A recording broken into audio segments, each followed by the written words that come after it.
पर चर्चा करने जा रहे हैं।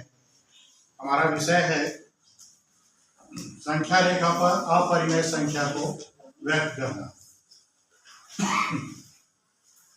जैसे हम वर्गमूल 2 को संख्या रेखा पर व्यक्त करना चाहते हैं,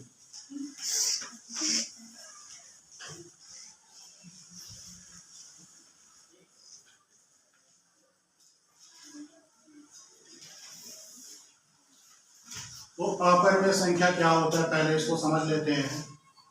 अपरिमेय संख्या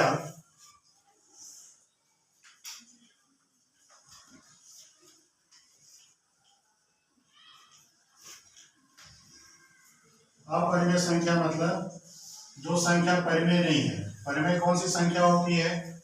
जिसे P बटे Q के रूप में लिखा जाता है और जहां Q का मान शून्य नहीं होता है, तो इसे हम क्या कहते हैं? परिमेय संख्या।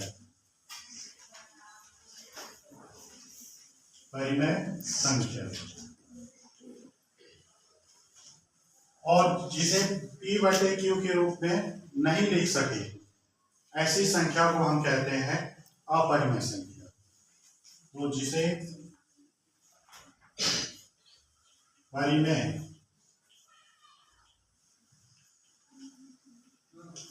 संख्या के रूप में न लिख सकें,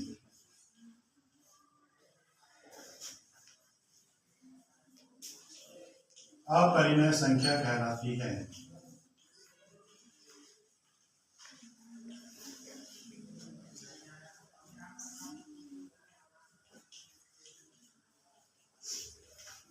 इसके उदाहरण अगर देखें तो वर्गमूल 2, वर्गमूल 3, वर्गमूल 5 इत्यादि, ये सारे क्या है? अपरिमेय संख्या है। अर्थात इन्हें हम P बटे Q के रूप में नहीं लिख पाएंगे, इसलिए इन्हें अपरिमेय संख्या कहते हैं। तो ऐसी संख्याओं को हम, जो अपरिमेय संख्या है, वो संख्या रेखा में किस प्रकार से व्यक्त करते हैं, उसके लिए देखिए एक हम संख्या रेखा बनाते हैं।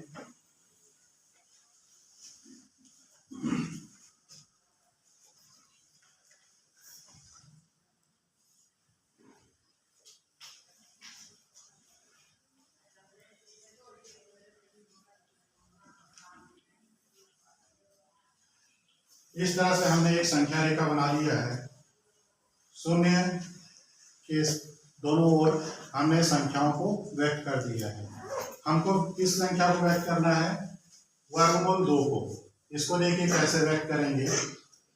तो यहाँ से यहाँ तक की जो दूरी है वो 1 है। तो हम क्या करते हैं कि यहाँ पर एक हम लंब रेखा बनाते हैं, एक पर लंब रेखा बनाते हैं। इसको हम नाम दे देते हैं ए। तो O से A तक की दूरी 1 इकाई है और A पर हमने एक लंब रेखा खींच लिया। ठीक है, चांदा की सहायता से खींच लीजिए या प्रकार की सहायता से खींच लीजिए, लंब रेखा खींच लीजिए। उसके बाद प्रकार को, नोक को यहाँ पे रखिए O से A तक का, तो 1 इकाई की दूरी हो जाएगी। अब इसको A से यहाँ पे एक चाप काट लीजिए। ये भी क्या हो गया? 1 इकाई हो गया और इसका नाम दे दीजिए B। अब प्रकार के नोक को O बिंदु पे रखिए और उसको B तक फैला लीजिए और यहाँ से एक इस तरह का चाप काट लीजिए और इसको स्केल से मिला दीजिए। ये आपका वर्गमूल 2 होगा। पाइथागोरस प्रमेय से भी आप देख सकते हैं, ये भी 1 है, ये भी 1 है और यहाँ पे आपका 90 अंश का कोण है। तो ये हो गया आधार, ये लंब हो गया, ये कर्ण हो गया। तो पाइथागोरस से भी आपको पता चल जा रहा है कि ये वर्गमूल 2 है। अब इसको यहाँ से हमने जो चाप काटा है, ये जो संख्या रेखा पर मान लीजिए C बिंदु पे काट रहा है, तो यहाँ से लेकर यहाँ तक की जो दूरी है वो आपका वर्गमूल 2 को व्यक्त कर रहा है। इसी प्रकार से मान लीजिए आपको वर्गमूल 3 का खींचना है। परिमेय संख्या को, सॉरी, अपरिमेय संख्या जो वर्गमूल 3 है, इसको अगर हम संख्या रेखा पर व्यक्त करना चाहते हैं तो कैसे करेंगे? तो वर्गमूल 3 के लिए आप देख लीजिए, आपको वर्गमूल 2 तक पूरा ऐसे ही बनाना है। इसके आगे जो काम करना है वो वर्गमूल 3 के लिए हो जाएगा। तो सी बिंदु जो आपको मिला है, इस पे आप इस तरीके से एक लंब रेखा खींच लीजिए और इसको फिर O से A तक की जो दूरी है 1 इकाई की, उतना प्रकार को फैला लीजिए। प्रकार के नोक को C पे रखिए और एक चाप यहाँ पे काट लीजिए। ये आपका 1 इकाई होगा, इसको हम नाम दे देते हैं D। इस रेखा को O से मिला लीजिए, O से D को मिला लिए।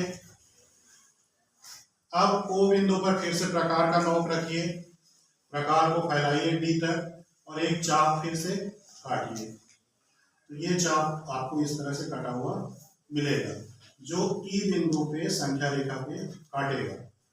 तो यहाँ से O से लेके E तक की जो दूरी है ये आपका वर्गमूल 3 को व्यक्त करेगा।